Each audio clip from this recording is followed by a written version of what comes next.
Plano ng gobyerno na magpatupad ng fishing ban sa ilang piling lugar. Ayon kay Pangulong Bongbong Marcos, layo nito maresolba ang problema sa overfishing at maparami pa ang supply ng isda sa bansa. Ipatutupad daw ito sa mga lugar na nakatuon lang sa breeding ng mga isda. Plano rin nilang magpatupad ng mga programa na magtatayo ng cold storage facilities para maiwasang mabulok ang mga isda. Sinasabi natin agriculture. Ang ibig sabihin ng agriculture, hindi lamang bigas o mais, kung hindi pati fisheries at saka livestock.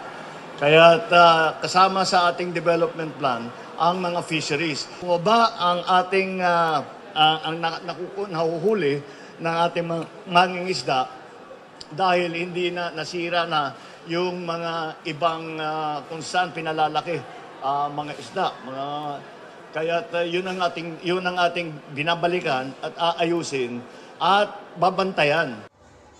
Samantala, sabi ng Pangulo na may tsansa pang maibaba sa 20 pesos ang kada kilo ng bigas na ipinangako niya noong kampanya. Posible raw yan kapag naisaayos na ang produksyon at magamit na ng mga magsasaka ang mga binigay na tulong ng gobyerno. Mga kapuso, para una ka sa mga balita, mag-subscribe sa GMA Integrated News sa YouTube.